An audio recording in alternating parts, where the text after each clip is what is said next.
Hello, everyone. Hey, Jade. How are you? Sorry I'm late again, but I figure it just, gives you guys some time to get here or to see that I'm live in case you are not getting a notification.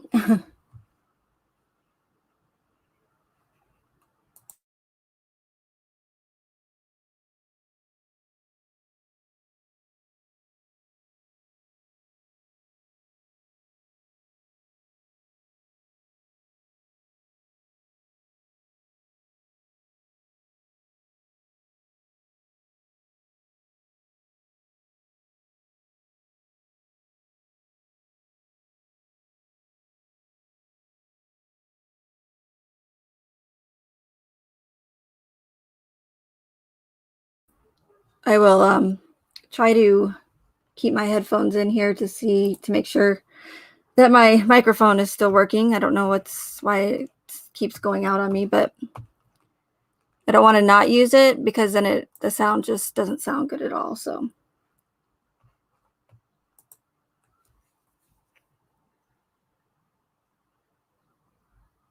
hey, Mr. Moo. Hello, Capri. Thanks for being here, guys.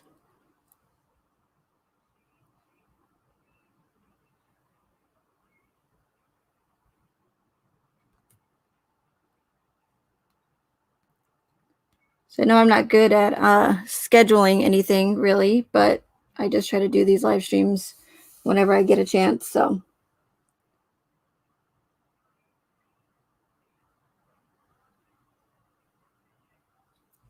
I was looking at my analytics last night, and yeah, I don't know if I can. I'm hearing my echo or my reverb on my so that's going to be annoying. If it does go quiet for a certain amount of time, please let me know. Hopefully the chat's not going to be super delayed. So I know if my mic goes out or not. But I was looking at my analytics last night for my channel, and it said that the majority of your subscribers or your viewers are online from between like 1 p.m. and 4 p.m. I guess. So I guess I'm kind of late, but I don't know. I just figured I'd try it. I'm always streaming at different times, so I guess it doesn't really matter. But hey, Janessa. Hey, Dave. Um, Also, I saw on the analytics that, let me see if I can find that again. I can't remember the percentage, but it said that, I don't know if did it say a percentage? Something about how many of you have the notification bell clicked. And of course, I can't remember, but it's definitely not 100%.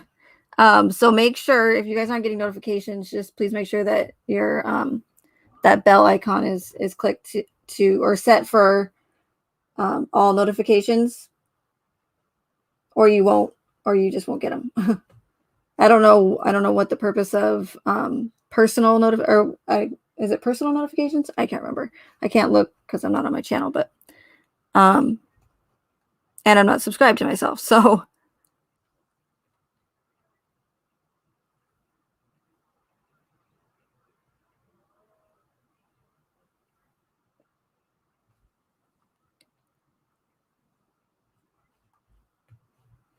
But I do have, or actually, I will pull up my the live here so that hopefully the comments will come in fairly quickly compared to StreamYard, because StreamYard is terrible. But I didn't feel like messing with my OBS settings and everything today. So anyways, I'm just yapping, waiting for some more people to get here. So hey, everybody hates Chris. Good to see you. Yeah, I'm not really sure. I'm not sure what the purpose of or the point is of the personal option is, because it doesn't give you any options after that, as far as I know. I'm not really sure, so I just clicked the all notifications. But same thing happened with Mia's channel. I wasn't getting her notifications when she went live, and she goes live a lot. So I tried the whole sub or unsub and then resub again, and then that didn't work. And then I went to the notifications and noticed that it wasn't set for all notifications. So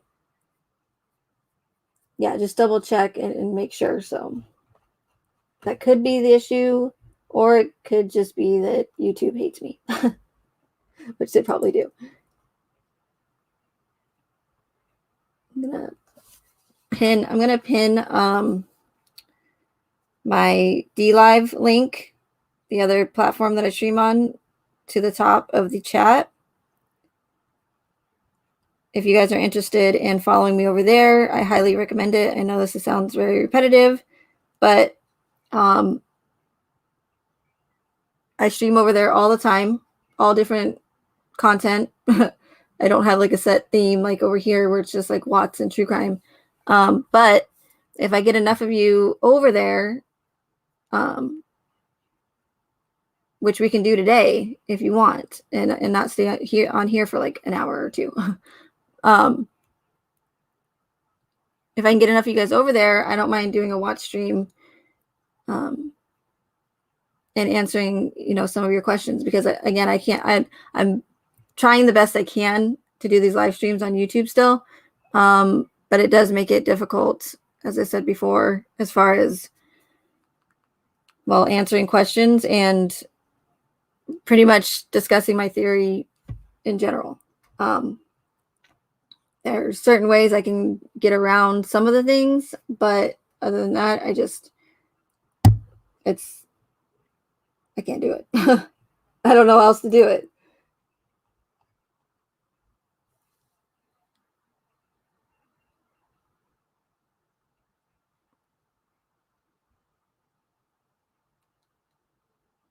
Okay, so I pinned the link to the top. It only takes, a couple minutes. You don't have to pay for anything. There's no charge. It's a good community over there. And as of now, I can, we're not as censored, so I can talk more freely about my theory until they tell me otherwise. So, hey, Anne-Marie. Hey, Swamp Lover. Thank you.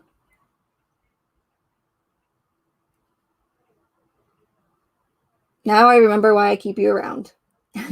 Just kidding.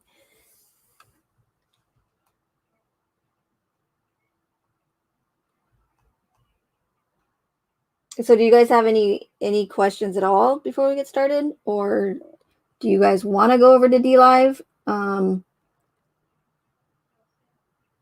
mean, because it doesn't really matter either way. I mean, if I go over to DLive, because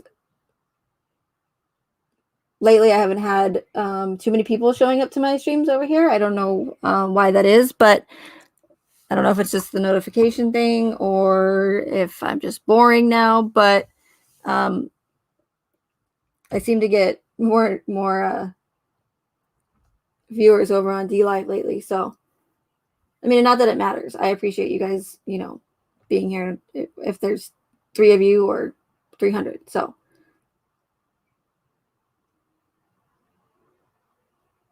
you're already there, Swamp Lover.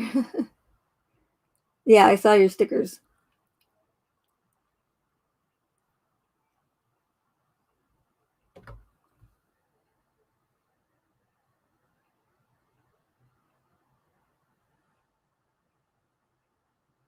Hey, Sophia's Dream.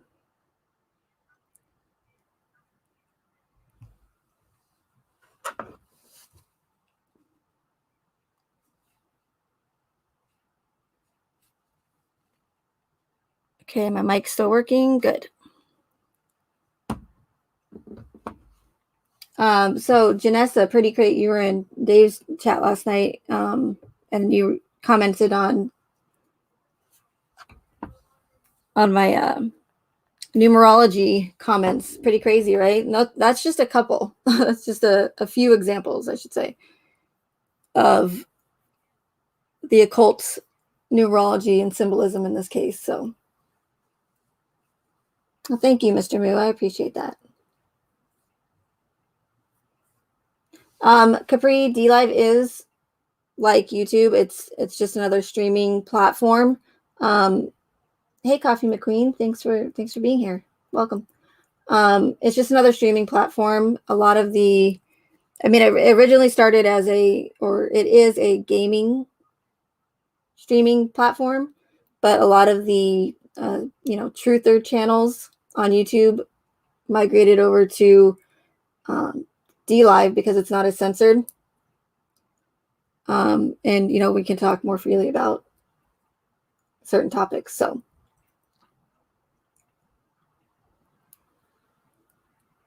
it's it's set up a little bit different. It does take a little bit of getting used to, but once you do, it's a cool platform. There's a lot of good people over there. So of course you have your trolls here and there, but it is smaller. But it's just, I don't know, it's just a good community all around. So hey, Heart Ice. Okay, you're gonna have to fill me in on AFK because I'm not like hip to the lingo, or not all of it anyways.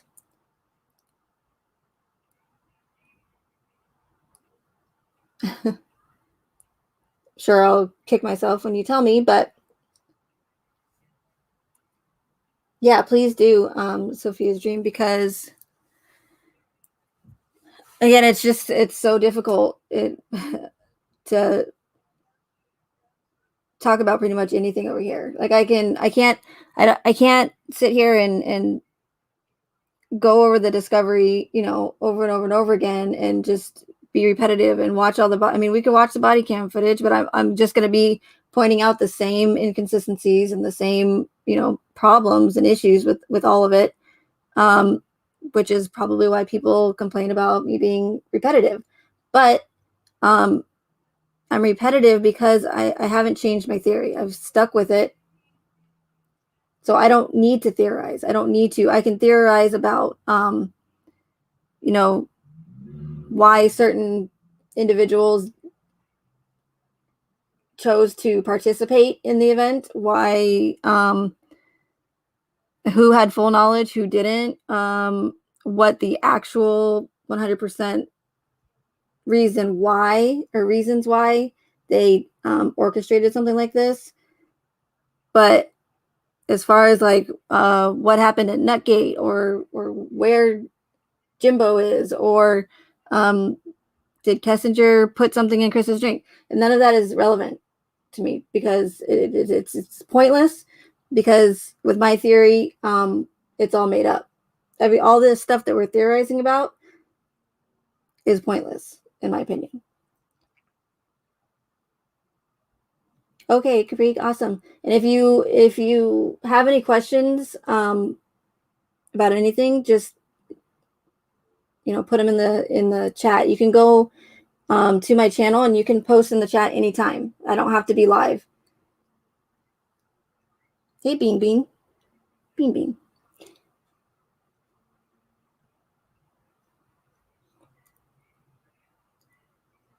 Coffee McQueen says, I've been thinking a lot about the shoe theory you mentioned in a video a few days ago.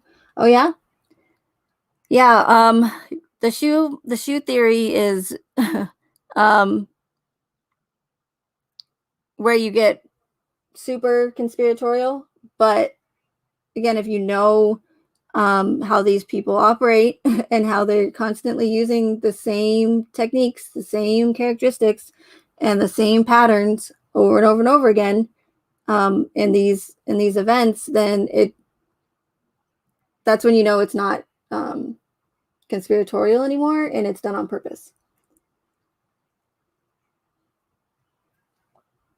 Oh, you're welcome, Capri. Thank you. And I hate, or I don't hate, but I don't like having to ask you guys to come over and go, hey, follow me over here and follow me over there. But if you really, really do want to get to the truth of this case or know the truth about this case, then I just feel like you guys will follow me. And I'm not over exaggerating when I say I cannot come straight out and say, this is what I believe is happening with this case. Because it's stated directly in YouTube's guidelines that you are not allowed to question the authenticity of a tragic event, even though that event has many holes and inconsistencies in the narrative.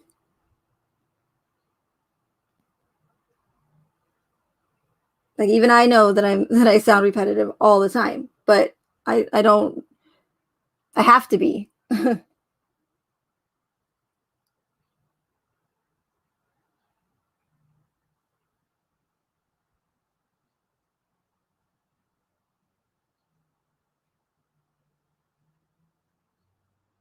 But yeah, so the shoe thing, yeah, definitely for those who are not woke, quote unquote, that would definitely seem really, really crazy and off the wall and, cuckoo. But for instance, take and I mentioned this before, but Nicole Atkinson's interview. Well, first let's backtrack there.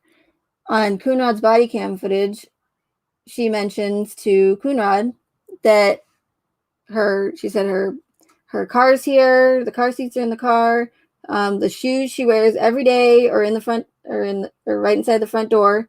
Okay, so that's all right, Megan. That's only one time, right? So what? So Shanann's shoes are in the front, right by the door inside. Totally understandable. Not uncommon, right? Shoes are common, and that's the thing, is they use common objects or common names. So, like, for instance, the Lee names. There's several people in this case that have the name Lee, and so when someone like myself tries to come out and say, "Hey, this is odd. There's something going on here. This is not a coincidence," people are going to say, Megan, Lee is like one of the most common names, um, out there. I don't know if in the world, but it's a very common name. So there's no conspiracy here. There's nothing nefarious going on. It's just common. But they do that on purpose. So that happens. You know what I mean? So the ones that are in the know will know what the Lee means, right? And then the ones who are not in the know but know what's going on, like myself, and others, they know that we're just going to be, coined as a crazy conspiracy theorist. So that's why they pick common things like that. It's just it's just the way they think. It's bizarre. It's messed up. But that's what they do.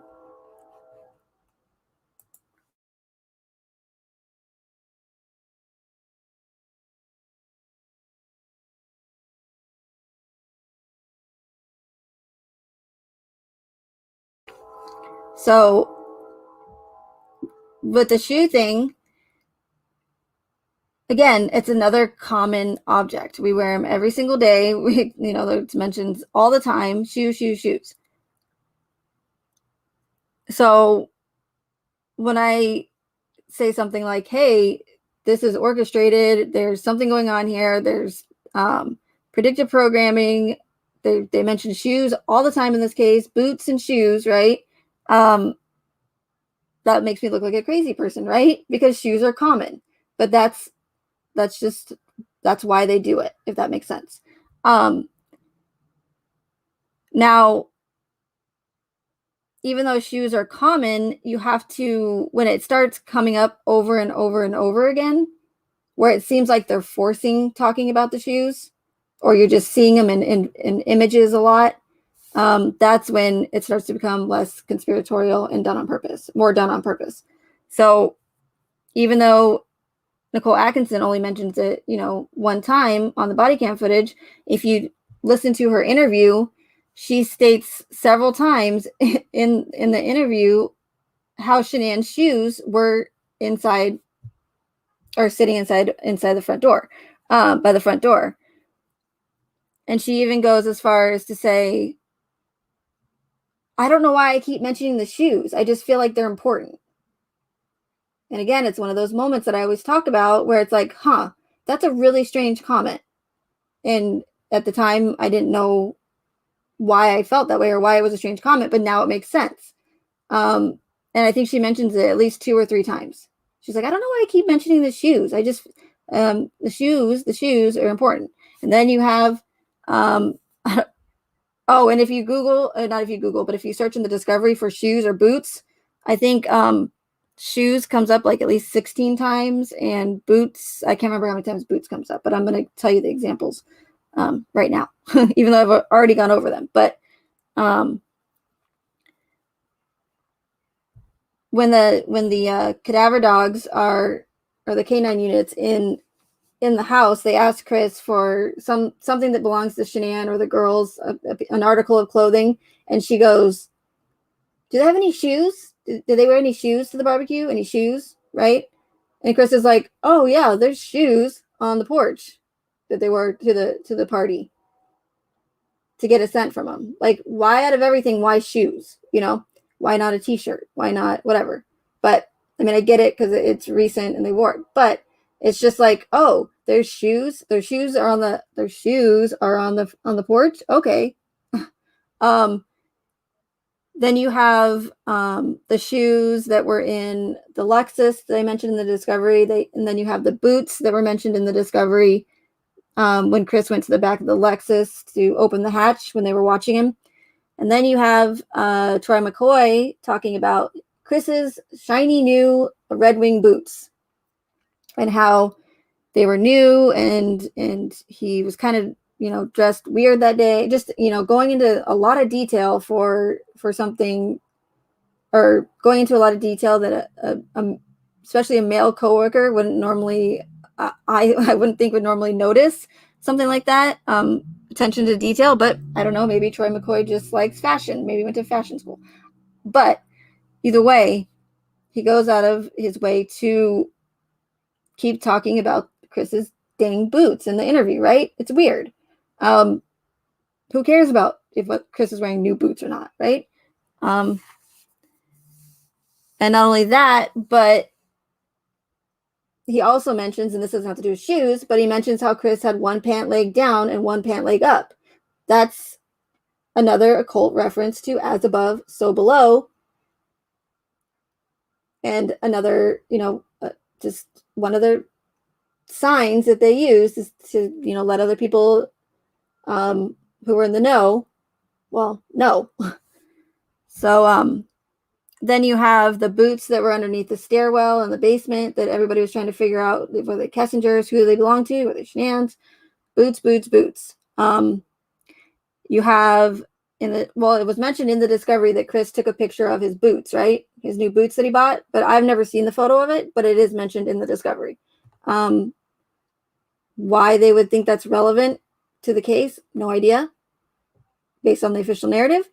But if I base it off of my theory, it all makes sense why Chris would take pictures of his boots, because that's what they do. That's what these sick people do. And it's very stupid. And I totally get that. But it's what they do. Then you have and I don't know if this is 100% factual or not, but there's the Venmo transaction between Kessinger and her mother for payment for borrowing money for new boots. So it's like boots. Then there's and I probably shouldn't mention this, but there's another channel creator that we're all familiar with that likes to put this symbolism in their content as well. I don't know why. I just know that it keeps popping up, and it's pretty disgusting. So I can't tell you who you should and shouldn't watch, or can and cannot watch. That's why you guys have to think for yourselves. But I would just be very, very, I mean, you should do this in general, no matter what, but just don't believe everything you hear. People are not always who they seem to be, or they're not always who they say they are. You know what I mean? People are shitty. People are shitty. I don't know how else I can say it. And it sucks. It sucks that we can't, trust people anymore. We should be able to, but I feel like these days that's just how it is. And there always seems to be an agenda, or there's always seems to be something to gain from the deception. So if it were me personally, I would make someone earn your trust instead of the other way around, instead of having their trust and then breaking it. That's all I have to say about that. But it's when I noticed it, it was I don't even have words for it. I want to say disgusting, but I don't. I'm not sure, but I just know it's there. Hey, Dave. Good to see you. Thanks for being here. Hey, Marigold. Hey, Karen. Sorry, I get on my rants and then I forget to pay attention to you guys.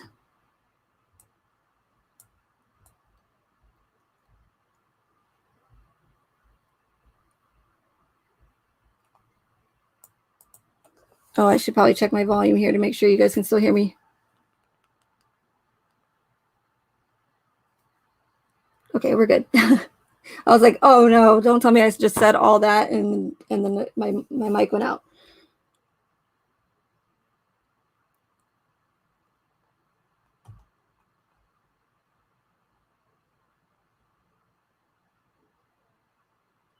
Hey, Superhero Loves Akitas.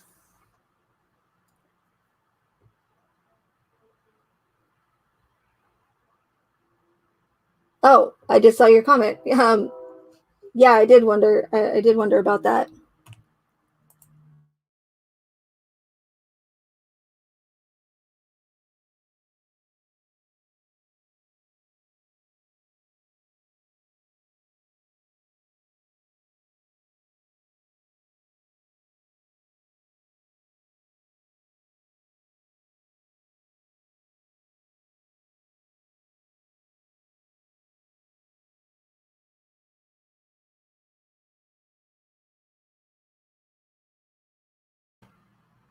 Hello, Melissa. Another example of shoes being mentioned is when Chris is doing his interview / interrogation, if that's what you want to call it. But and he's looking at the picture of the girls, and he says, "Oh, I remember this. This is when Cece, something about these are Cece always wore these boots or these shoes or something. You guys would probably know better than me, but something how she always wanted to wear these shoes. And again, it's like, why the shoes? Why not the dress? Why not the, you know?"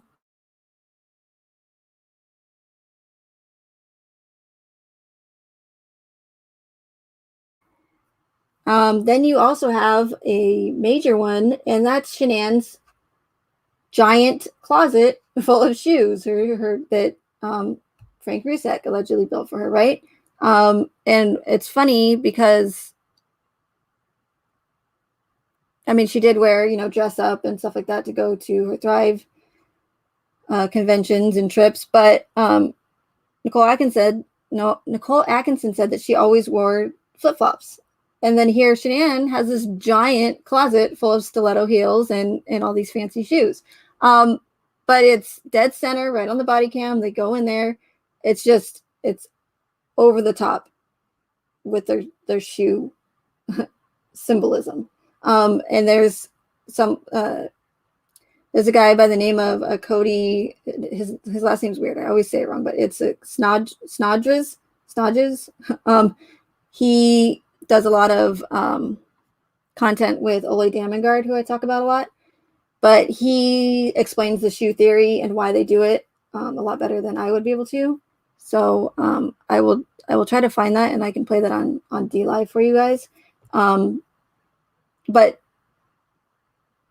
essentially, they're trying to condition us with their symbolism with a very common object. So hopefully I explain this somewhat right. But so they want us to be triggered almost by, so every time, so when they're putting these shoes, all these shoes in these tragic events, these orchestrated events, they want us to when we see shoes, they want us to subconsciously think of tragedy, right? And considering that it's a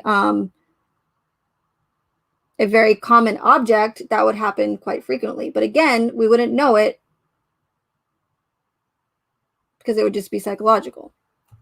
And that makes sense. Again, I'll try to find the clip because he explains it much better than I do.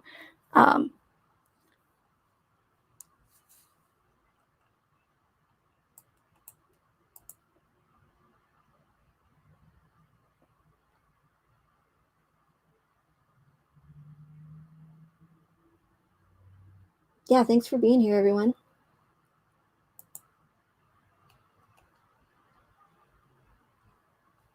And I'm sure that the majority of you in here are familiar with Dave's channel, or you're already subscribed to him. But if not,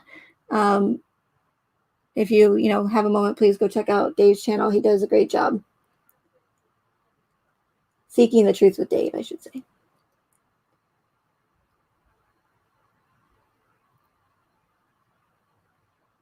Yeah, exactly, Capri.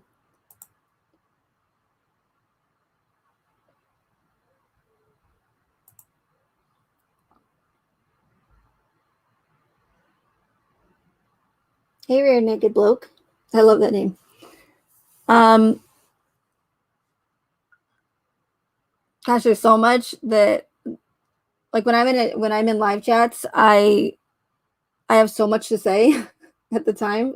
Just like, so if someone mentions something, I'll think about it, but then I forget to write it down.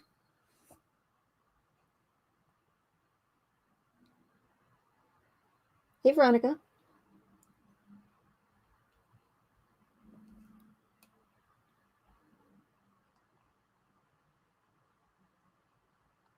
Do you guys have any other questions? I mean, I know that the shoe thing wasn't a question, but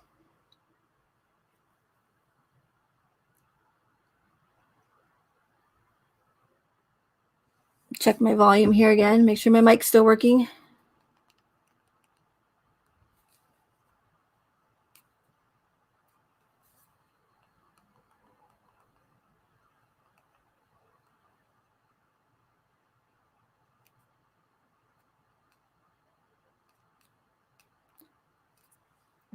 So I was on my laptop the other day, and I can't remember where I saw it, but I made a long time ago. I put a side-by-side comparison with the American Horror Story apocalypse teaser on Nate's TV that comes up, right, that we're all familiar with. And then I put the FX Network official apocalypse teaser next to it, and lined it up. And Nate's is actually around 4 seconds shorter than the original. Now, I believe that was the August 13th was it August 6th or August 13th? I'm trying to remember when that teaser was released, what day it was. But either way, why? Oh, so Nate's footage, right, of the teaser is 4 seconds, roughly 4 seconds shorter. Now, why would Nate's be shorter and not match up with the original teaser that was released, right? I have a answer for you on that. I have my own answer for my own question. If you watch it, if you watch that footage again and you just look at it closely, you can tell that they're all, I mean, they literally are just standing there watching this television instead of, Nate going directly to the motion clips. He kind of just pauses, and they've all stand there and just watch this teaser. And once and if you are able to see this case for what it really is, there's a lot of things that are going to look or they're going to be so much more obvious and make so much more sense. Because even there was some things, a long time ago where I'm like, doesn't make sense, but I know it's weird. But now, knowing everything that I know now, like I said, makes perfect sense. And you're like, oh my God, okay, wow. Now I see what's going on, right? So again, if you watch them and you can and look at them closely, how they're just literally like eyes gazed on that teaser. Now, the reason why I think it was around 4 seconds shorter is because if it was, and even though it's only 4 seconds, which it doesn't seem like a lot, when you're standing there, when Nate's supposed to be flipping through the, to get to the motion clips, I think that they didn't want to make it more obvious. Do you know what I'm saying? If they made it any longer, it would have been super obvious. Like, why are they standing there watching this teaser when Nate should be changing it to the motion clips? You know what I'm saying? Um, and not only that, but again, why is Nate's shorter than the original teaser? And if it was released on that exact day, on the 13th, which I'd have to double check, why would the FX network shorten their own teaser and clip it?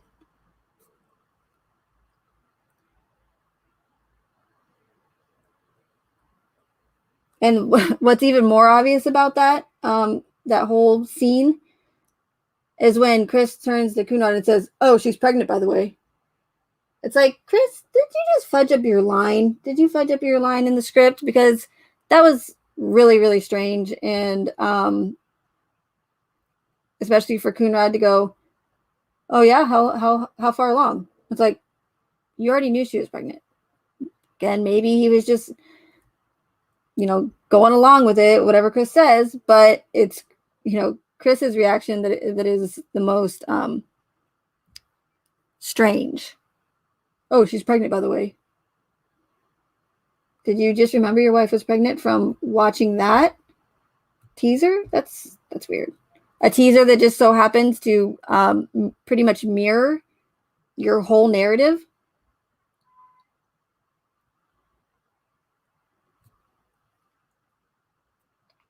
Or when Coonrod comes up the stairs and Chris goes, "Oh, we found her phone."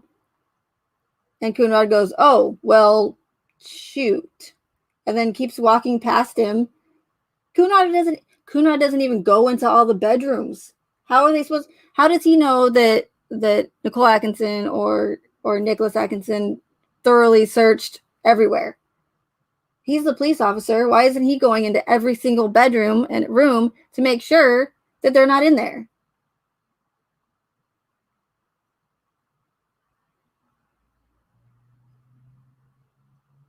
And why wouldn't he, finding this Chris finding whoever found Shanann's phone, whether it be Chris or Nicholas, you would think to Coonrod that would be pretty significant, right? This woman's missing, as far as he knows, and here's her phone.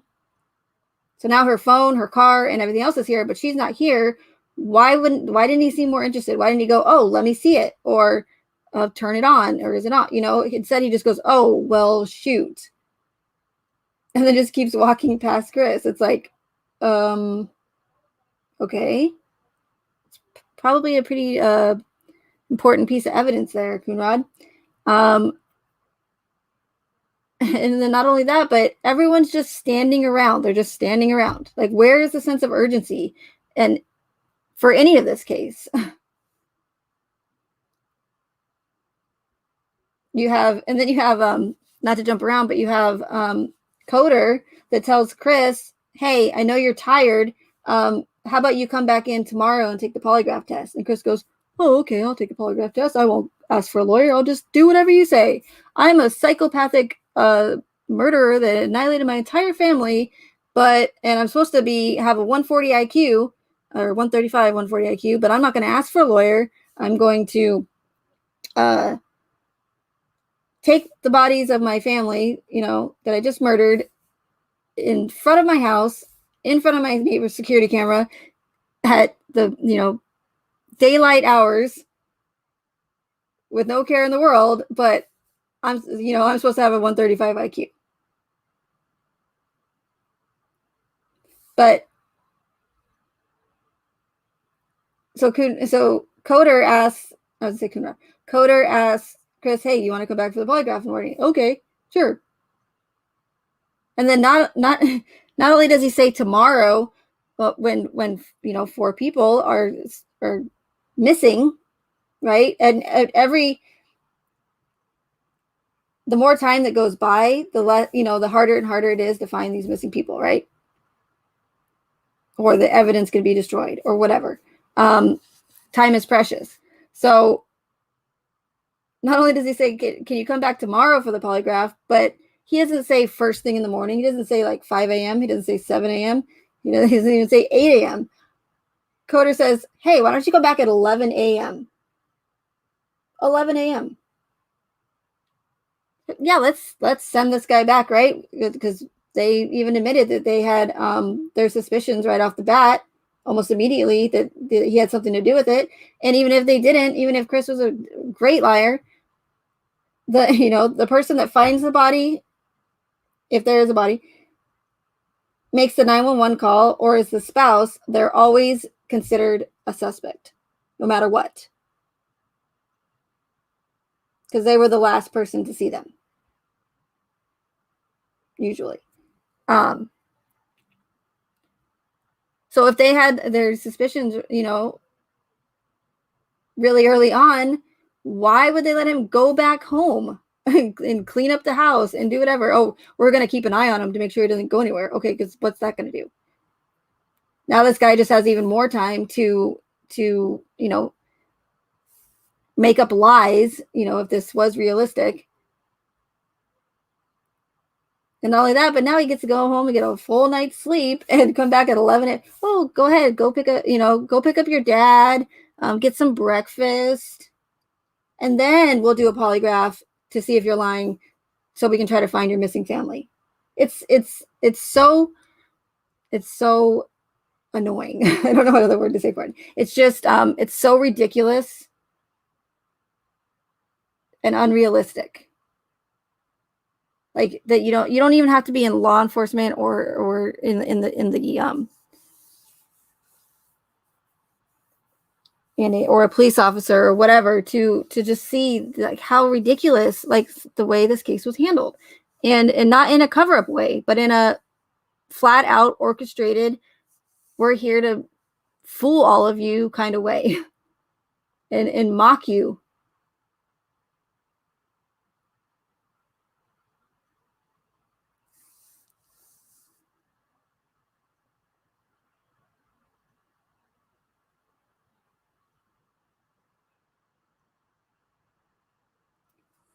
But you see what I'm saying? Like there was no urgency. And then you have you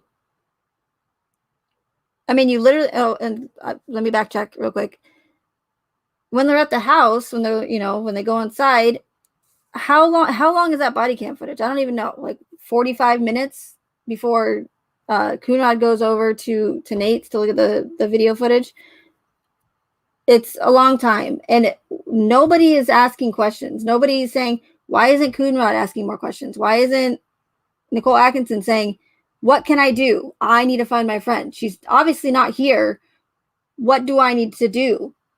Do I need to go drive around? Do I need to do this? Instead, if you watch it closely, they're just kind of all standing around doing nothing. It's like, where is the sense of urgency? If you're that worried about, and I'm not making the accusations, I'm just asking questions. If you're that worried about your friend to run over there, where is the sense of urgency? Why are you not saying, what can I do? Where could she be? Or just, you're the police officer. What do I need to do?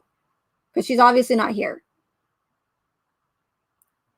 But we don't see that. We just see a whole lot of standing. They lifted a pillow here. Kunrad, shined his flashlight there. And then for the rest of the time on that body cam footage, everyone's just standing around.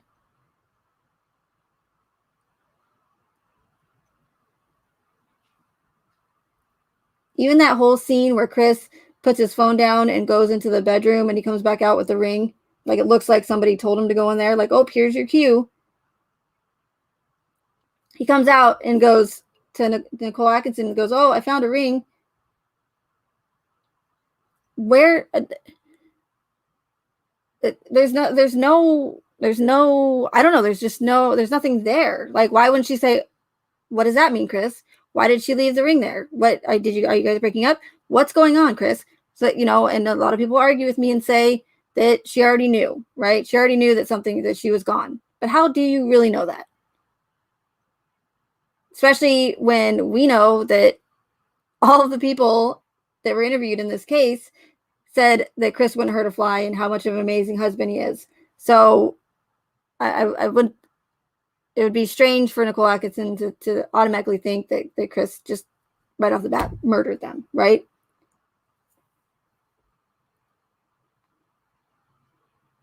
Yeah, Capri, exactly. They were just, literally just, that body cam footage is so frustrating because they're literally just standing around doing nothing.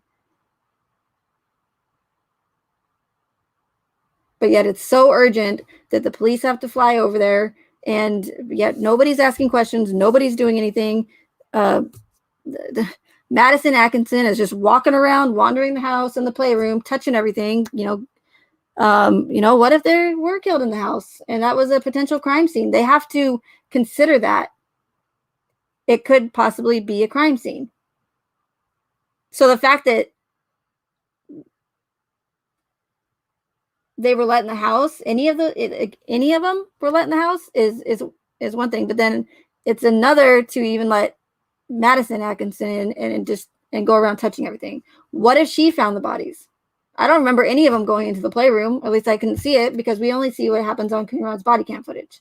So if anybody walks away from Coonrod, we have no idea what's going on. Why are there so many people going out of camera view?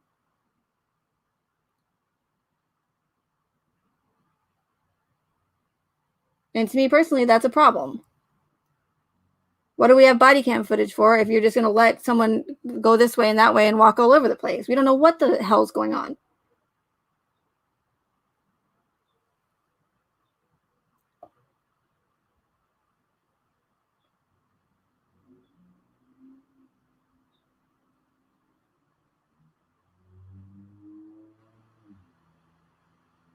Yeah, and Janice, and I can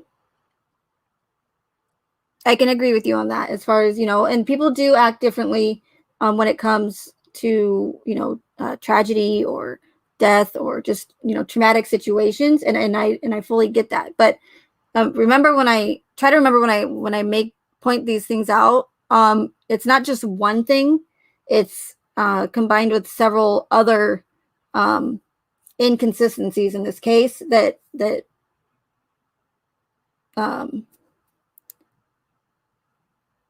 lead me to believe otherwise as far as behavior or things said or just in general. But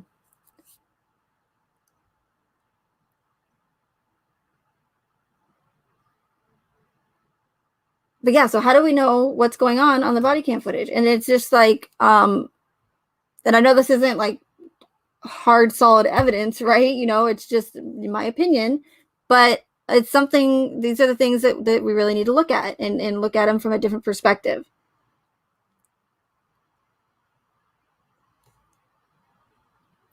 Another thing that's really, really strange in this case is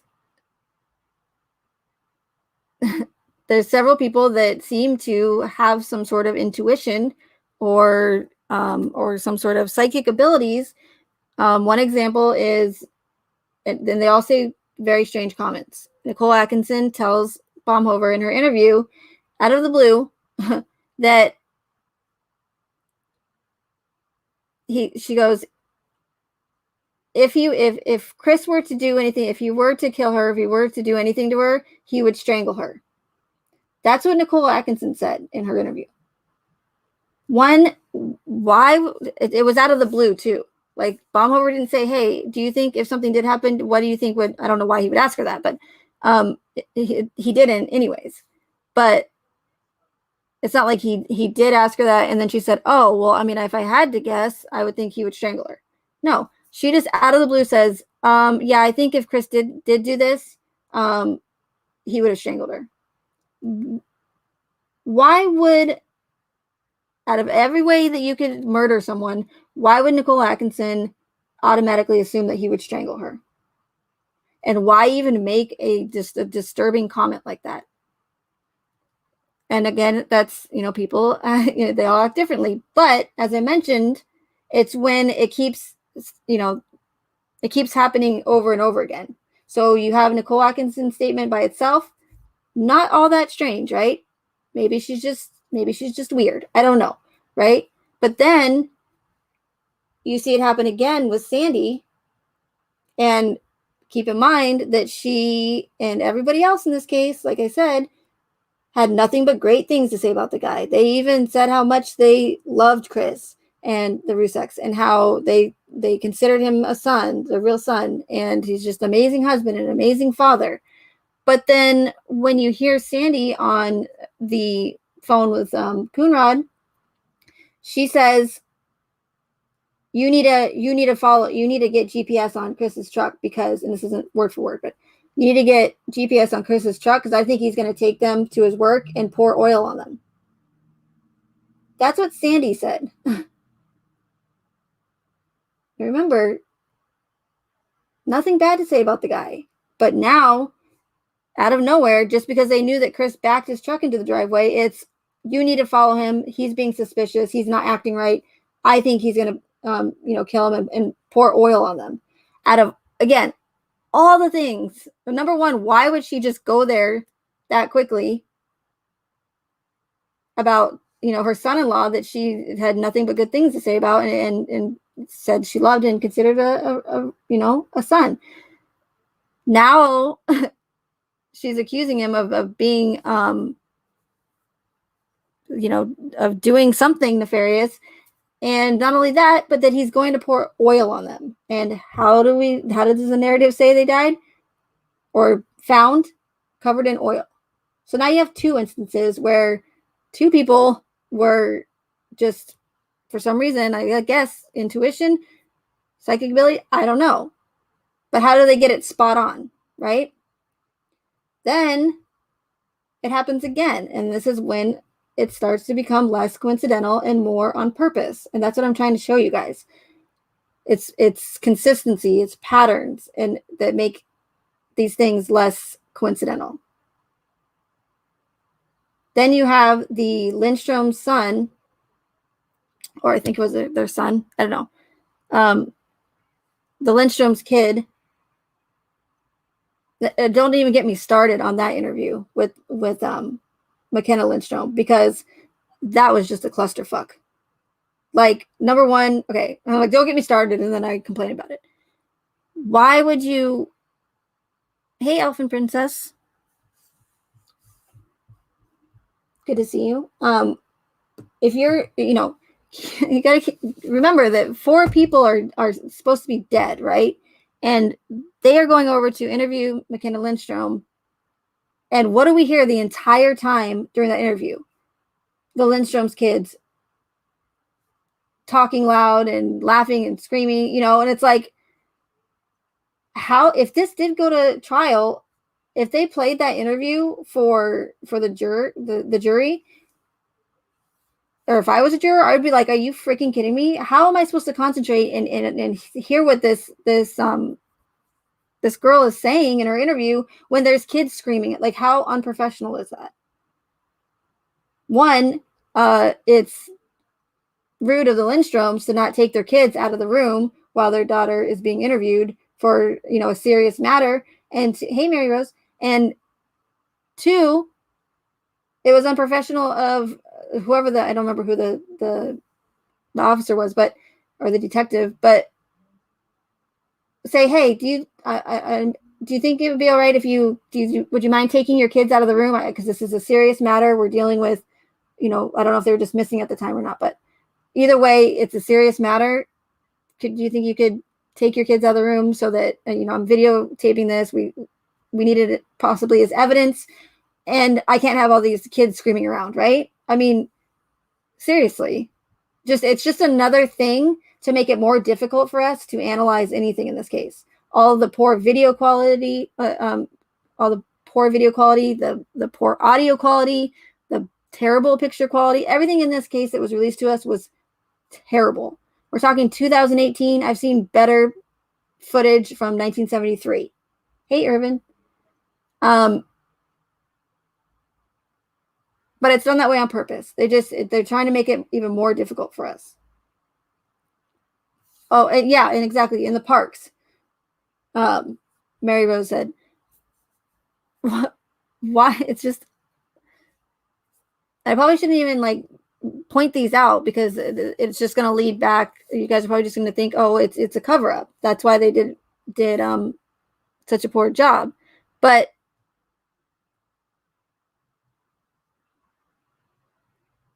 with the park interview, like one who meets a potential witness in a park where there's so much stuff going on. You got her dog there, you got her dad there. The dog's whining because he wants to go, play catch or whatever. You got rustling around because it sounds like the recorder's in their pocket. Who knows? But it's ridiculous and it's so not realistic. It's very movie like. I picture it since we don't have a video. I picture it in my head as like wearing like the trench coat with the Sherlock Holmes hat on, and they're going to meet this witness in the park. It's very mysterious and and whatnot. But that's not real life. That's the movies. You don't meet a potential witness in a park. If they did go to trial and the jury had to listen to that with all the dog whining and everything and just chaotic noise, they'd be like, "Are you freaking kidding me? This is ridiculous. How do you expect us to hear this? Is this a joke?"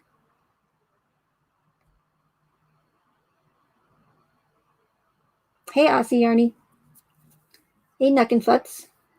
Um, there's just nothing. It's everything in this case was done terribly, yes, but it's also not realistic in my opinion. Hey, Lou. Like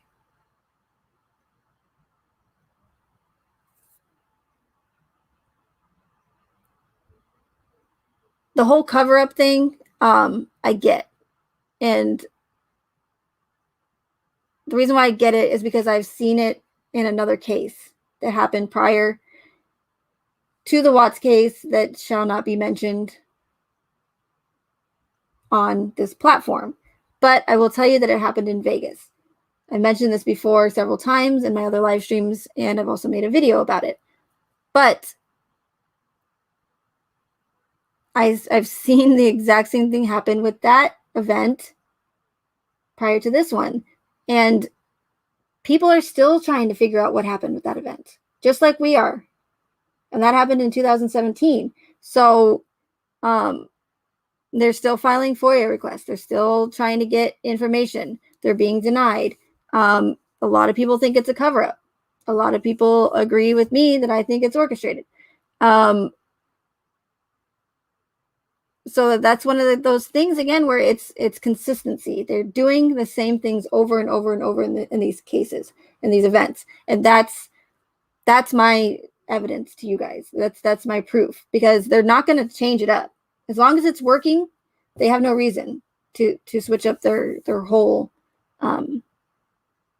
itinerary.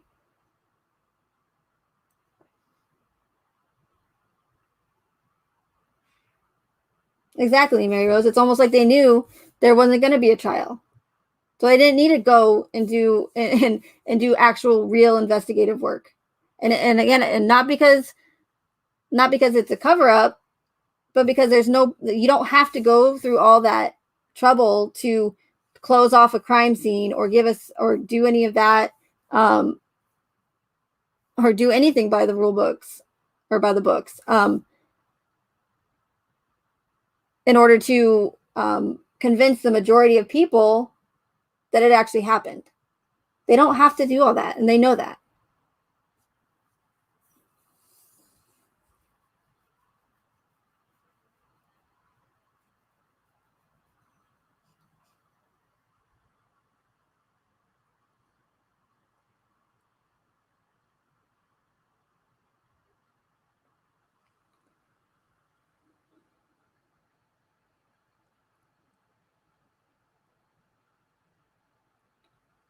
put it this way, if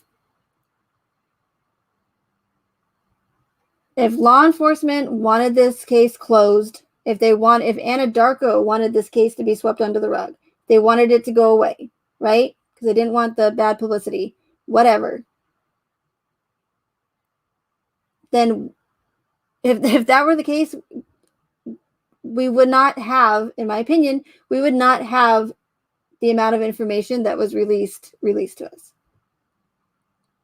If Anadarko didn't want it to go to trial, if they didn't want the case to, do you really think that they were going to post all of the discovery online for us and keep Shanann's Facebook open for the whole world to see? If Anadarko wanted it to go away, we would not have got all this information in the case. If they're as powerful as people claim, or if they have the ability to stop it from going to trial, they have the ability to make everything go away.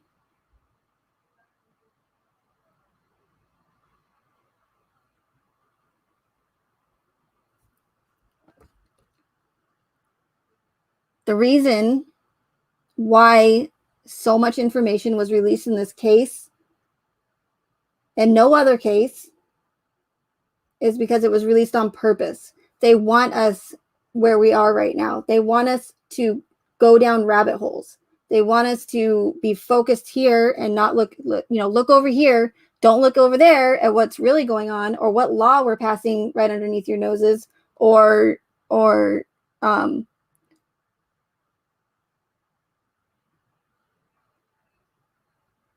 whatever other agendas that we have, and why do you think that, there's so many people that can't walk away from this case? It's psychological. It's the whole psychological aspect of it. Nobody in this case, nobody's personal information was redacted. That's insane. Can you imagine being someone in this case, involved in this case, and having your children's name, your name, your address, your phone, everything to the entire world, and not have any problem with that? None of the neighbors, even if everyone said, "Oh, I don't care, that's fine. You can dox me." It doesn't matter. It's in the statutes. You have to protect, identities of parties involved. And not only that, but children. Nicholas Atkinson, Madison Atkinson were on that body cam footage. Their faces should have been blurred out for their protection because they're minors. But if it's not, and see, this is the part where I can't say, or I'll get in trouble.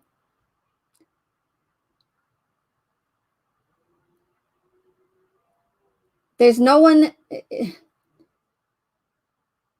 You don't have to protect anybody if there's no one to protect them from. Does that make sense?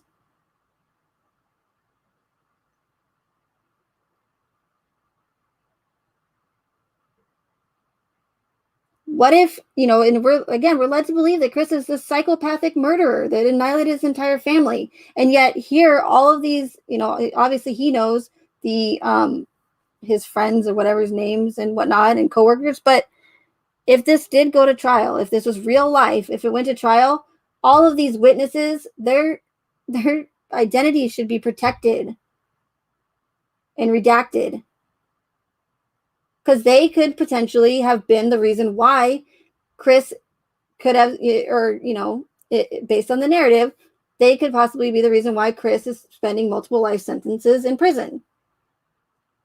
That's probably going to piss a few people off. And you really think that they can just expose all the personal information of these people and minors? But do you know what would happen if they did redact, Jimbo's information and Charlotte and everybody? Troy McCoy, you know what would happen if they did what they were supposed to do in real life? If they redacted the information, you know what would happen? Nothing would happen. because we wouldn't have anything to search for. We wouldn't have the information to go down these rabbit holes to find where Jimbo lived, where he grew up, what he's doing, what, who he dated. Same thing with Kessinger, even though she has hardly any background. Troy McCoy, who's his wife. We wouldn't have any of that information to keep us occupied on this case. So there would be no point to this psychological bullshit.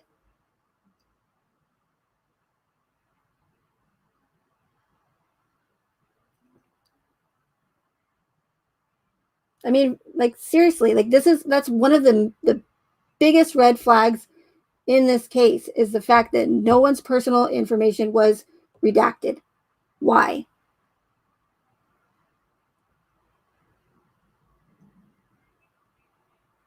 And it wasn't just some, it was none. No one. They didn't even bother to redact all of the information from women writing to Chris in prison. Can you imagine if you were that one of those women that wrote to him, and now you have people looking you up and saying, "Oh, you're crazy. Why would you write a family annihilator, a murderer, child killer?" It's just not realistic. There's nothing realistic about this case at all. Nothing was done by the books. This is the only case where all this information was released, and the only case where we have more questions than answers. How is that possible? I'm sorry, I just get really into it because or passionate about it, because it's just, and I know it's a lot to take in, and I try not to forget that sometimes, but it does take time. It's like, this is not something where you're just going to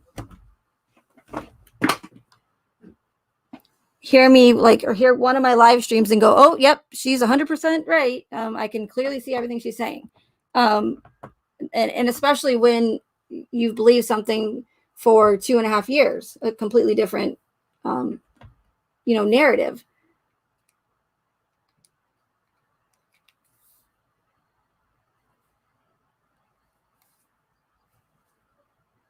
Sorry, I just wanted to check to make sure you guys still heard me.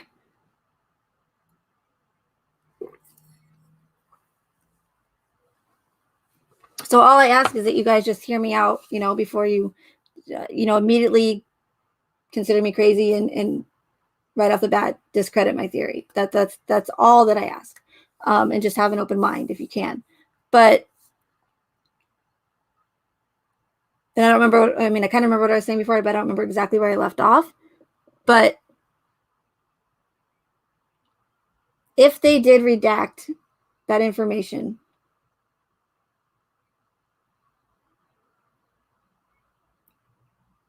we would have nothing. There would be nothing to search for in this case. And it's done like that for a reason. They left us with so many unanswered questions for a reason. This case was not meant to be solved. The information was released on purpose. All of this, the amount of information was released on purpose, because with the amount of information released in this case, there's no reason why there should be so many unanswered questions. It should be open and shut, especially with how quickly it was closed with him, taking the plea deal and no trial. Why are there so many unanswered questions? And try to look past the cover-up part of it, because in my opinion, they're not going to release all this information just to make themselves look like fools or incompetent. It's made to look like a cover-up for a reason. They want us to rack our brains. They want us to, again, go down these rabbit holes. But if they redacted everyone's personal information, what would we have? What would we have to go off of? Do you know what I mean? How would we be searching for Jimbo and stuff related to him? Why do you think that they didn't even bother to tell us whether or not Jim was interviewed? To be honest, I don't even know if Jim really exists or if he was even a part of anything, because, just because they tell us that this guy's name is Jim and we see a couple pictures, it means nothing. That's how easily people can be manipulated, because it's just little tricks like that make these psychological events so successful, even with all of the inconsistencies, because the majority of people will just believe the official narrative and not ever question any of it.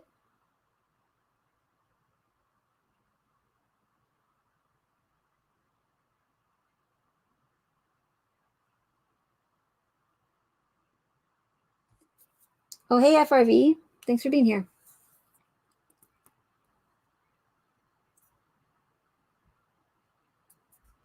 And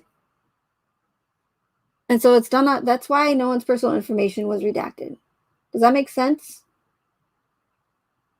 Because what else do we have left? They didn't give us anything of relevance in that discovery.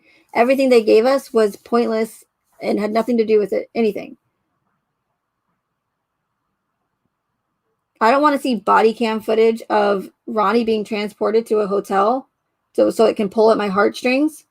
No, that's not what I want to see. I want to see Kessinger's data dump, phone data dump. I want to know if Jimbo was interviewed, and I want to hear all of it. I want to see all of Nicholas Atkinson's video interview and not have it glitch and go out in 2018 in a quadruple homicide case, allegedly. I don't want to hear that there was no video cameras at Survey 319. I don't want to hear that Vivint, the Watts Vivint camera, was not working properly. I don't want to hear that Nate's camera didn't pick up Shanann going into the house. You see what I'm saying about how it's this, over and over and over again? That's when it stops becoming coincidental and more done on purpose. What is it? What are the odds that every single video footage in this case was either missing or messed up? Or it only recorded live footage and it didn't record. Or it only showed live footage, like at the Lazy Dog. Or how about the CCTV cameras on the streets to make sure that Chris even took that route that they told us he took to Survey 319. But they didn't bother to get that footage because they don't have to. They don't have to convince the masses that this is real. Hey, Callie.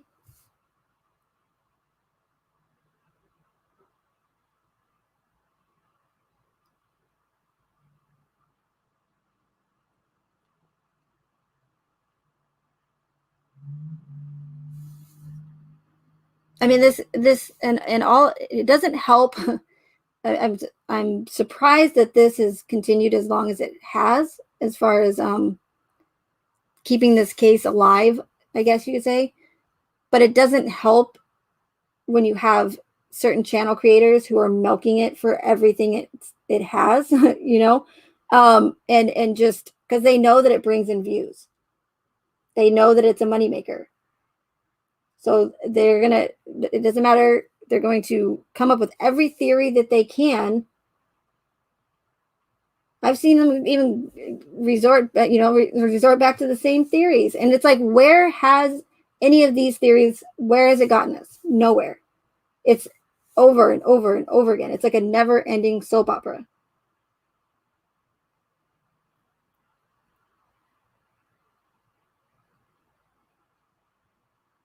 So I think, we really need to look at this case from a different perspective and try to put, push your emotions aside. Try not to have, you can't, because it's very difficult to see facts, or you could miss evidence when you have tunnel vision. So if all you see is, and I understand the hatred towards Nicole Kessinger. I do. I get it.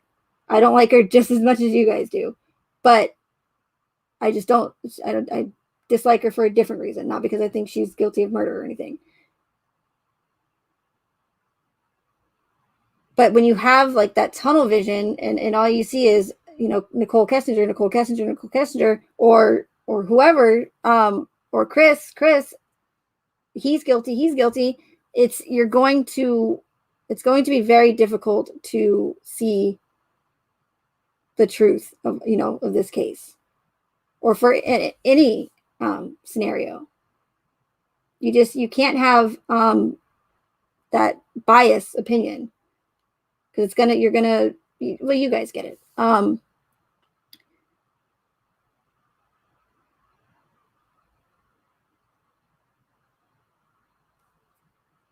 But if you take a step back, a big step back, and just and hear me out, and if you're new here,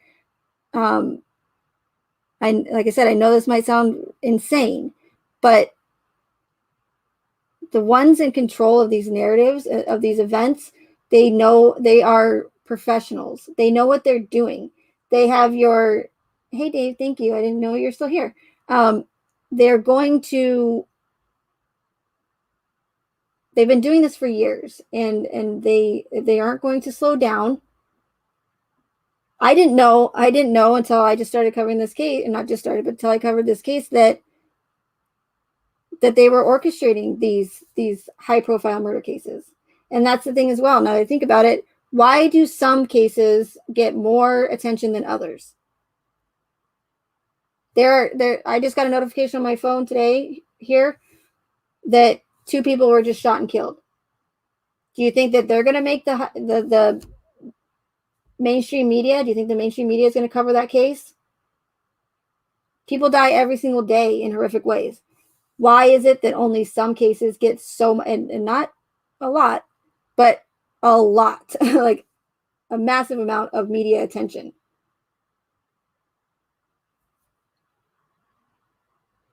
And why don't you see, homeless people being on the mainstream media? Are they not, or their lives not important enough?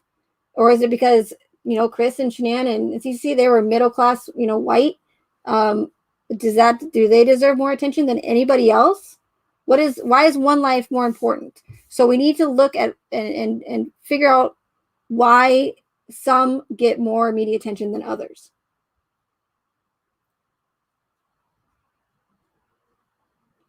Because there's a reason for that. There's a reason why these certain cases are being pushed and pushed and pushed by the mainstream media. It's for an agenda, and multiple agendas at that. And all of these all these mainstream media outlets are pushing the same narrative, it's because they're controlled by the same companies and the same individuals. Hey, Christy. If law enforcement and the government are capable of covering up a quadruple homicide case, why would it be any less believable that they would be capable of orchestrating one? It's really, really, really not all that difficult. All you would have to do is go about it the same exact way. Write out the discovery, write out everything that happened, and boom, you have yourself a narrative. You don't need as many people as some people might think. Everybody does not have to be involved. It's only your main characters and then the ones in control of this narrative that would be in the know.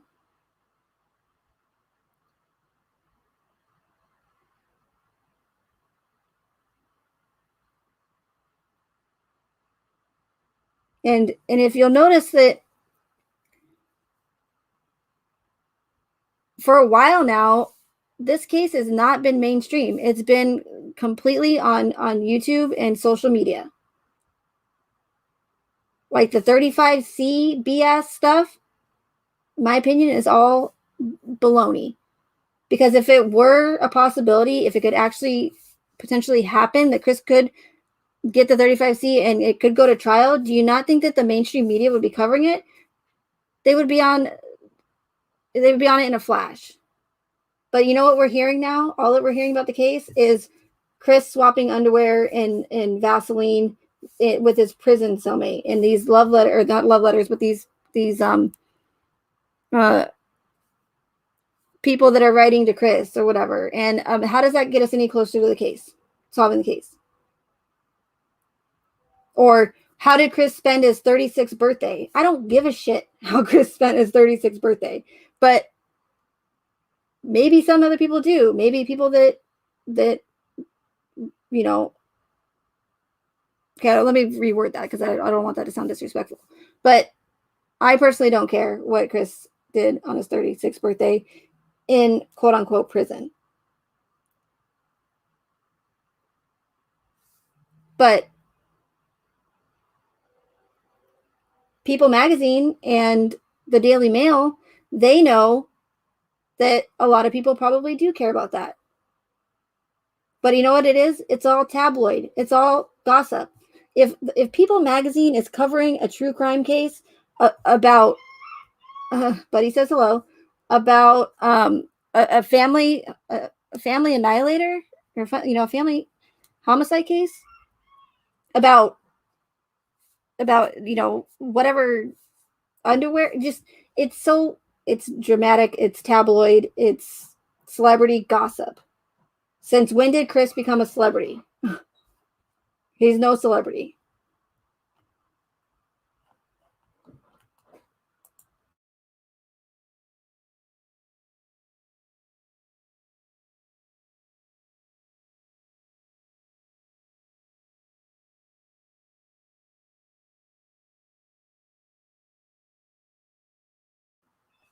And I'm probably gonna have to end this because now someone's hammering. I don't know who's hammering, but that's annoying.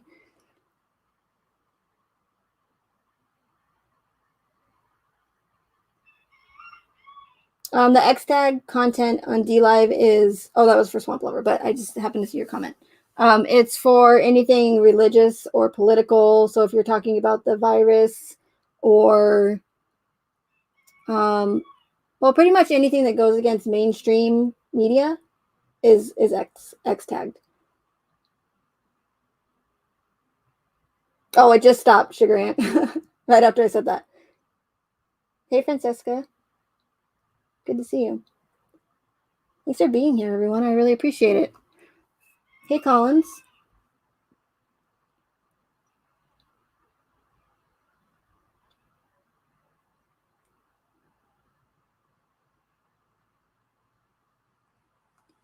So I'm trying to think of some. There's so many examples, but I'm trying to think of just a couple here.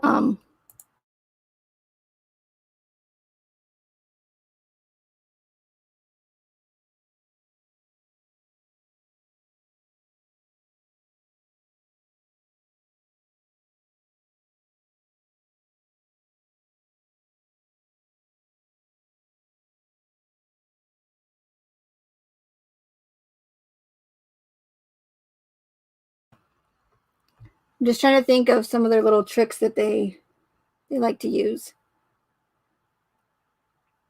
Okay, here's one. The picture of the firefighters, right? I'm sure you guys have all seen it. There's a photograph that I don't know who released it, but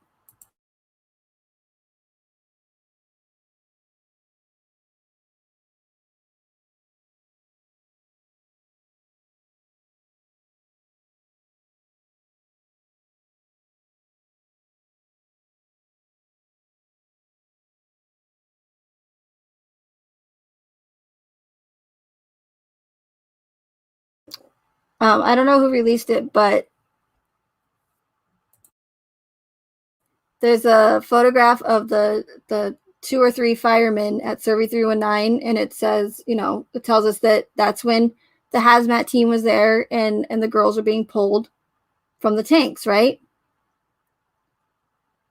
Does it look like that? Do we see firemen right in front of the tanks? Yes, but it's just a picture, right? How do we know? How do we know that that's what really happened, what they're saying? I could show you a picture of anything and tell you that that's what's happening in the picture. Does it make it real? Does it make it truthful? Does it make it factual? No, it just makes it a picture that has a footnote or a comment underneath that says that that's what's happening in this photo. And like I said, does it seem that way? Yes, but that there's no proof, like actual evidence, physical evidence that proves that's what's happening in that picture. Does that make sense? So they do those, they use these little tricks because that one, they know that the majority of people will just look at the picture and believe it, you know? And two, why would anybody question it in the first place?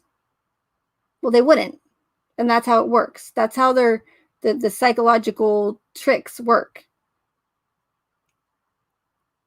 You can show me a million pictures and tell me that that's what's happening in it.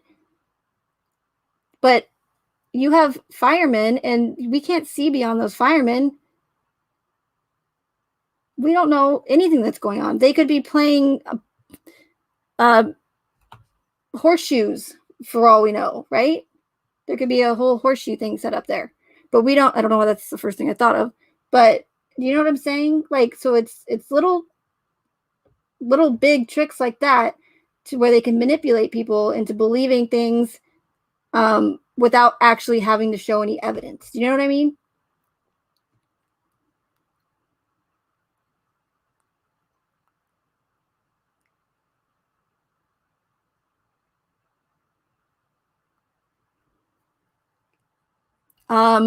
Another example is the infamous footage of Chris carrying the bodies out on Nate's video security camera. The narrative tells us that he's murdered his family and he's carrying the bodies out and putting them in the truck, right? Now, does it appear as though that's what Chris is doing? Do we see him walking backwards in what appears to look like he's, dragging a body? Yes. But how do we know? How do we know that's what's really going on? Is that what's really happening, or are we just believing it because the mainstream media and the government and law enforcement told us that's what's happening? Right? But there's no actual physical evidence. It's all circumstantial. I don't care what anybody says, you cannot see shit on that footage. No bodies. Just because there's a shadow could be anything. I have a video camera like that, security camera, especially at night.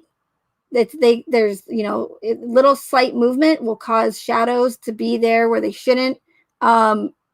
It's very deceiving with those types of video cameras, unless you have like a really, really expensive one. So yes, it does appear as though that's what's happening. But again, how do we know that for a fact? But they know that the majority of people are never going to question that. Because again, why would anybody? Why would anybody question what we're being told by law enforcement or the mainstream media? Because we should. Because you should. It doesn't matter. I don't care who tells me anything. I'm not going to believe it just because I was told that or because it looks like that's what I'm seeing. That's another one of their tricks that they use. It's like psychological bullshit. I don't know. I'm not great at explaining things, but it's like, is that what we're really seeing happening on that footage? Or is it just because we're told that's what's happening by, higher authority, which they're not. They're just like us. They don't have higher power over us. It doesn't make them any smarter than us. So just because they tell us something, that doesn't mean that we should just believe it. And just because it looks like it, that doesn't mean it's really happening. Until I see physical bodies being pulled, I'm not going to believe it. And I probably still wouldn't believe it just because of just technology these days. Anything is possible. And there's, like I said, there's little tricks that they use. So they didn't even have to show us bodies to convince, millions of people of this narrative.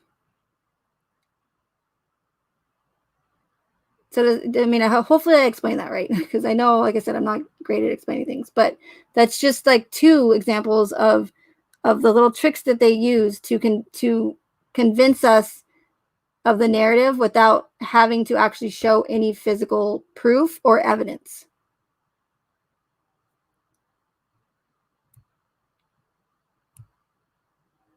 Like Chris could have been dragging a unicorn. I know that's over exaggerating or whatever, ridiculous, but I'm just saying, it's just an example. Like he could have been doing the tango on the other side of the truck. We don't know.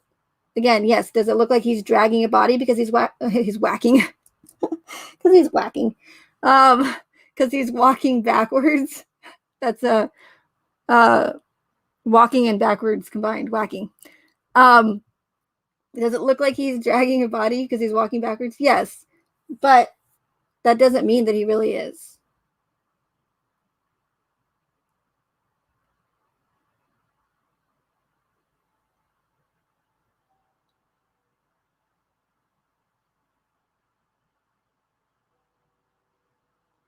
Okay, awesome. Thank you, Coffee and Queen. I appreciate that. Yeah, and like I said, I really encourage you guys to go over there because, again, I'm doing my best today to not be repetitive, and I just kind of just talk about things as I think of them. But like any of your what's your theory questions, that's the main one. So if anybody comes in here and says, "What's your theory on this case?" I don't know.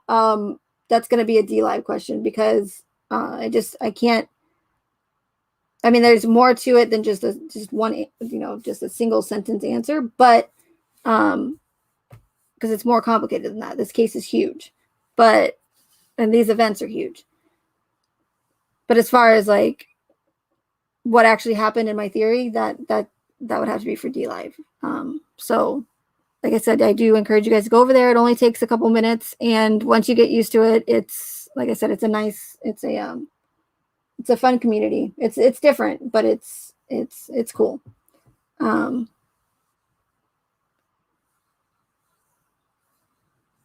to think of another, manipulative little tactic that they use in the case. There's several of them, but those are two big ones that I can think of off the top of my head.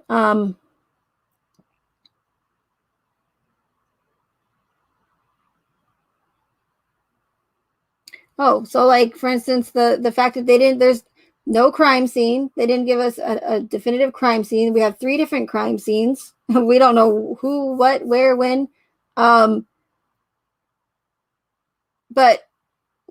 as far as we know, the official narrative is still claiming that Shanann died in the house, right?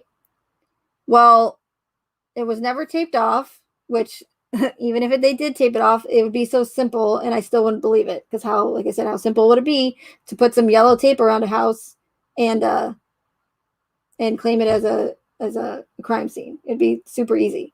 So that wouldn't convince me either way. But excuse me. But they don't even have to do that to convince the majority of people that the narrative happened. All they have to do is write out a discovery and say, this is what happened, and that's all it takes. They don't have to provide any evidence. They don't have to show us the photograph of the tuft of hair found in the hatch. They don't have to explain how Cece and Bella were able to fit into 8-inch holes, and even smaller than that because there's a small lip inside. They don't have to do any of that. They don't have to answer our questions. They left us with these questions on purpose. They don't want to give us closure to this case as to why Chris did what he did. That's why there's no motive. That's why Chris didn't fit the profile of a family annihilator or a murderer. That's why all of his coworkers and everyone that knew him had nothing great to say about the guy. But then the minute they heard he backed his truck into the driveway, oh, nope, he's guilty. They want us to constantly be in fear. They want us to think that if someone like Chris Watts can murder his entire family, someone who everyone had nothing but good things to say about, if someone like Chris, dopey Chris, could just one day murder his entire family without any like actual motive. Yeah, they gave us the, Kessinger and then the affair and the money issues and the debt and the bankruptcy and the fact that Shanann was a little controlling and that Chris was an introvert and he held everything inside and he didn't yell at anyone, right? So that could be like a time bomb. They do give us that, but they don't give us an actual motive, because if they gave us an actual motive, that would give us closure, and they don't want that. They want us to constantly be in fear. So they want us to think that if someone like Chris can do it, that your significant other or your husband or your whatever, your brother, sister, whatever, anyone close to you that you trust with your life, they want us to think that they can do it as well, that it could happen to you. They want women specifically to constantly be in fear. I don't know how many times I've seen comments that say, I don't even know if I can trust my husband. This case has made me on edge. Like, what if my husband could do this to me? That's what they want. It's working. The best way to control people is with fear, and that's one of their tactics that they use. They're trying to demonize the white middle-class male. Next case, it'll be someone different. I mean, look, all the young girls in Colorado that are supposedly, killing their kids. Now you can't even trust, your daughter, because she might kill your grandkids. There's an agenda behind all of these, or the majority. I don't want to say all, because I don't want to say that because I haven't looked into all of them. There's so many, but the majority of these cases that get this high profile attention, mainstream attention, there's an agenda to them. And there's a reason why they're being pushed by all the mainstream media. Hey, Jackie. Yeah, Jackie says, Smith-Mundt Act government gave themselves the right to lie to the public, i.e. propaganda. Exactly. Yep, spot on. The Smith-Mundt Modernization Act of 2012 made it legal for the U.S. government and the mainstream media to lie and push propaganda onto the public. Now, they were doing it before that, just illegally. So the Smith-Mundt Act that Jackie mentioned made it legal. So now, if let's say, for whatever reason, there was something huge that came out, and the public was like, they saw everything for what it really was, all the corruption, all the deception, and now the public's pissed, right? And they're like, grab their pitchforks, and they're causing a scene. It doesn't matter. We have no right. We don't have any say in it. We can't get mad. I mean, we can, but we don't have the right to try to come after them, because they can legally do it. Now, are they going to come out and say that that's why the Smith-Mundt Modernization Act of 2012 was passed? Of course not. And we can thank Obama for that, by the way. It's a loophole. It's a loophole to make that happen, to make it possible. So demanding answers from Rourke will get you nowhere. Demanding answers from Baumhofer or going to the president of the United States, they're just going to laugh at you. Maybe not to your face, but they're either going to ignore you or laugh at you, because number one, they all sleep in the same bed together. And two, they can legally do it. And by legally lying to us and pushing propaganda, that means they can even orchestrate an entire homicide case to push propaganda and to push an agenda or agendas onto us.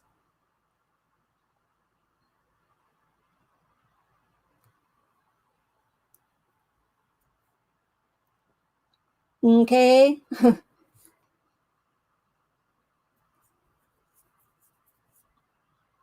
It's like, yes, Cliff, okay. I can't do it. Is that what you're doing, South Park, Collins? And again, and I know that it sometimes it takes years for a person to see everything that I'm saying or to understand it. And I get that. So like I said earlier, I don't expect you guys to 100% believe, everything I'm saying immediately, or even ever for that matter. I just want, if anything, I mean, that would be great. But if anything, I'm trying to show you guys how things can easily be manipulated, how there's so much deception going on in this world. And and just to, I mean, like I said, cheesy as it sounds, think for yourself, because it's so important. It's frightening how many people I see every single day just believe everything that they're told without ever asking a single question or doing trying to research what they're being told. And that is frightening to me.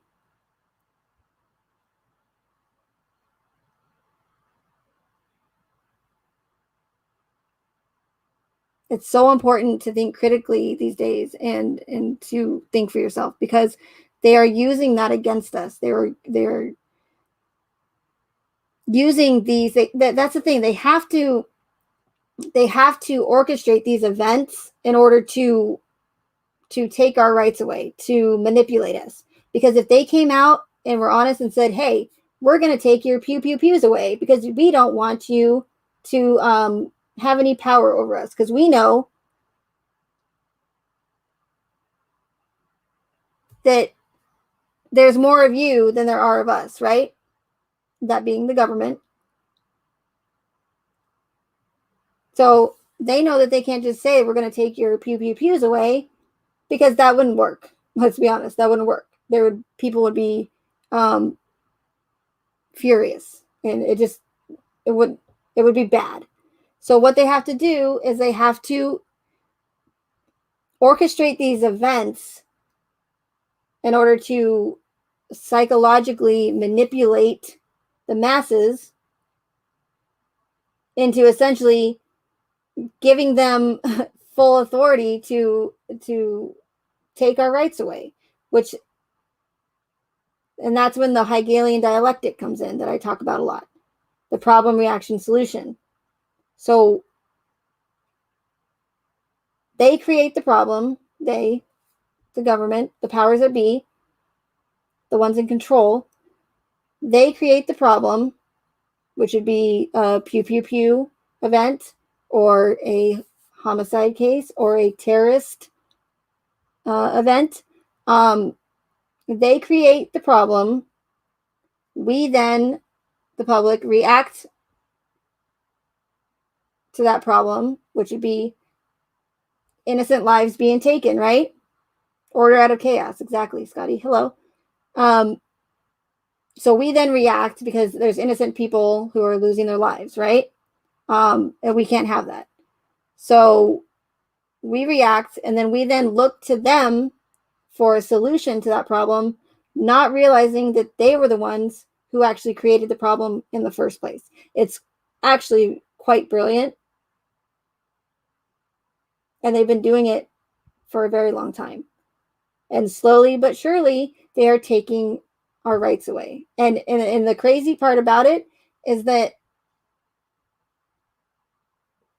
when the majority of people are turning to them for a solution and begging for these pew pew pew items to be taken away, they're essentially, they are, without realizing it, they think that they're doing the right thing, right? But not realizing that they are actually literally begging for their rights to be taken away.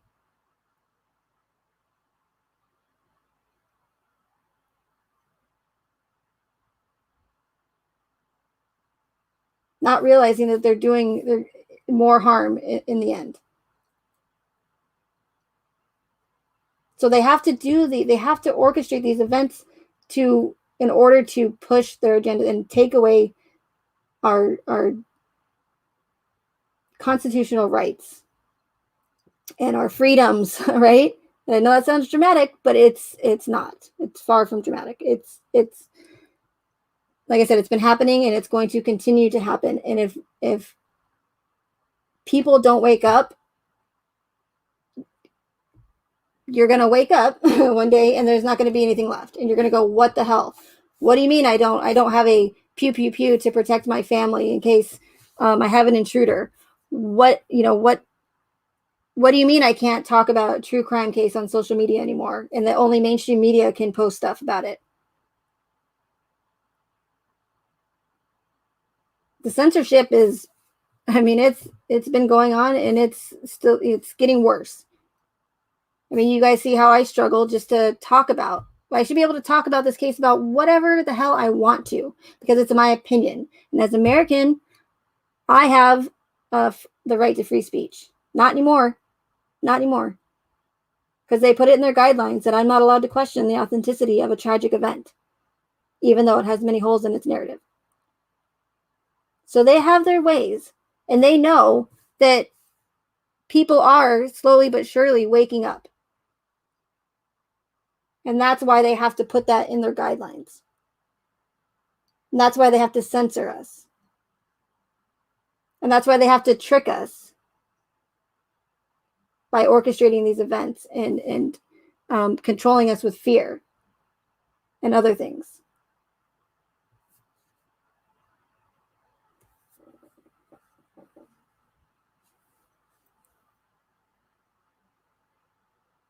I digress. Hey, Monica. Santa Monica. That's what it reminds me of, that Dave Chappelle skit on Netflix. Have you guys seen that? It's funny. I mean, I know it's different Monica, but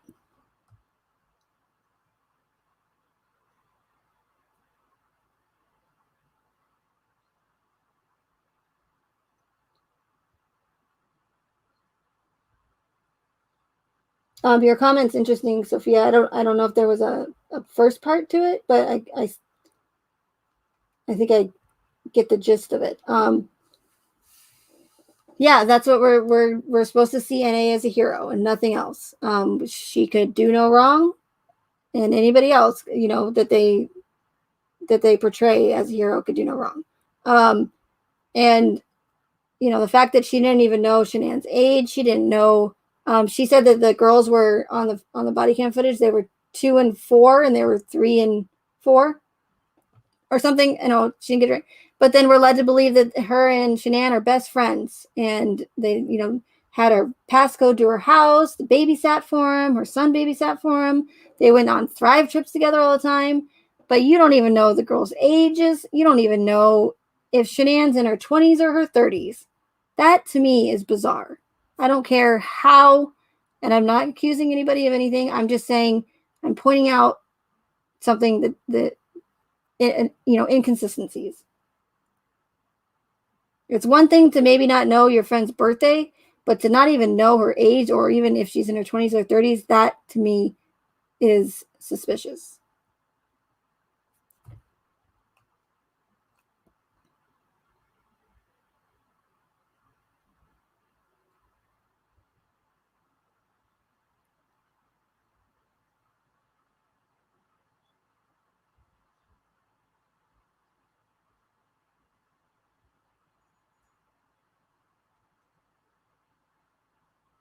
Spacebound, I don't remember if I said hi to you, but if I didn't, hello. I know you've been here for a while.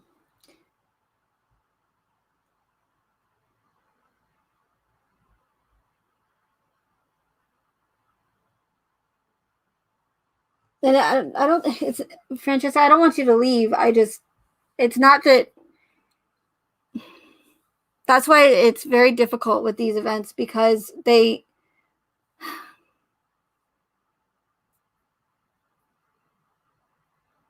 it's done like that on purpose, so that if anybody does question any inconsistencies, and someone who we've been told, is supposed to be a hero, it makes us look like really like we don't care, or we're just terrible people but that's the whole psychological part of it. And regardless if they are made out to be a hero or not, and, inconsistencies are inconsistencies, and we can't ignore those. You know what I mean? Is it, is anyone saying that she's guilty of murder or anything nefarious? No, but we need to know why her statements don't add up. We need to know why she didn't know Shanann's age. We need to know, in order to find the truth, you need to ask these questions, regardless if they are supposed to be a hero or not. You know what I mean? And I don't want you to feel like you're not comfortable here, because I appreciate you being here, and you've always supported me. And so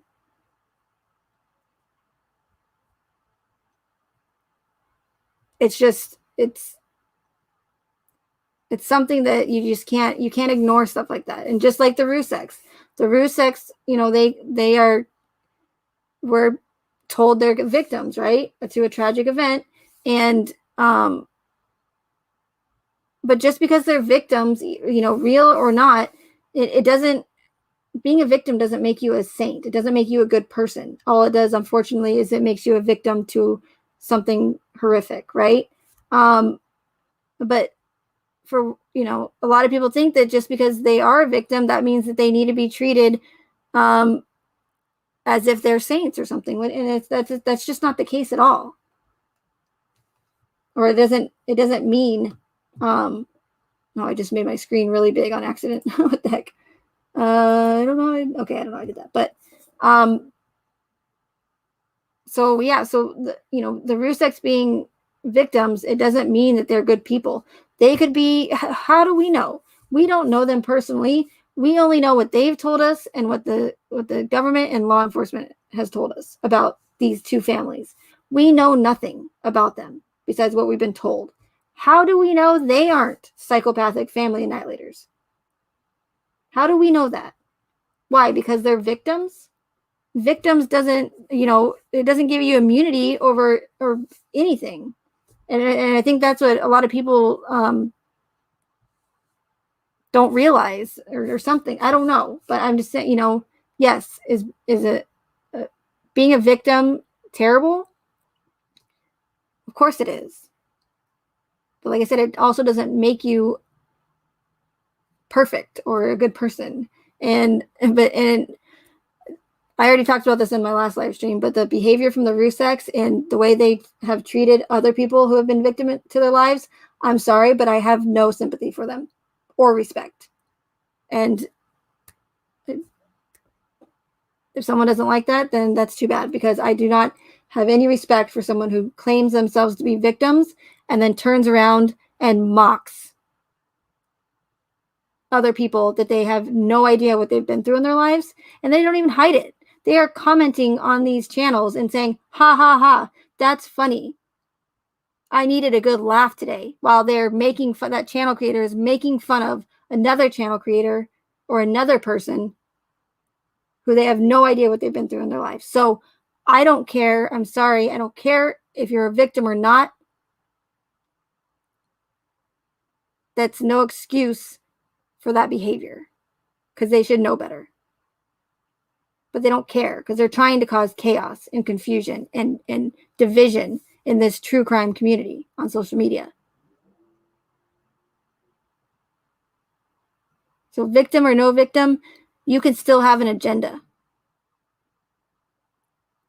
People can still be shitty and use the whole victim thing to their benefit, to make people feel sorry for them. And again, people are fucking shitty, you guys. The people in this world are shitty. I don't know what other word to use, but not everyone is who they, you know, claim to be. Again, there always seems to be some sort of agenda. Not all the time. That's why it's so important to think for yourself. And just because, I don't know how I just made, oh, okay. And just because some higher authority or so-called higher authority told us that these families are this way and that way, and this is who they, unless you know them personally for a fact, don't believe it. I mean, I can't tell you what to believe, because you have to think for yourself. But just because you're told one thing, it doesn't make it factual. Or just because a person seems sincere, it doesn't make them sincere. It just makes them a good manipulator and a good liar. So, you know, on that being said, it's dinner time, and I'm going to go make dinner. So if you did follow me on DLive, drop me a comment in my chat, and just, if you have a different name, let me know it's you. That way I'm not totally confused. And I'll try to wrangle you guys up and get you guys over there and answer any of your theory questions or any of those questions that I can't answer on here. I have no problem. I'm always on there multiple times a day, usually. And if you just leave a question in my chat, and I might not get back to you right away, but just, check back periodically, and I have no problem answering. And thank you, Francesca, for still staying here. I appreciate it. Thank you, everybody, for being here. I really appreciate it. And anybody new here, again, I know it might be a lot to take in, but just if you stick around for, a little bit longer, I think you might have at least a little bit different outlook on this case, and as far as that goes. So thank you again, everyone, and thank you to my moderators. I really appreciate it, and I'll see you guys next time. The DLive link is pinned up top. All right, bye, guys.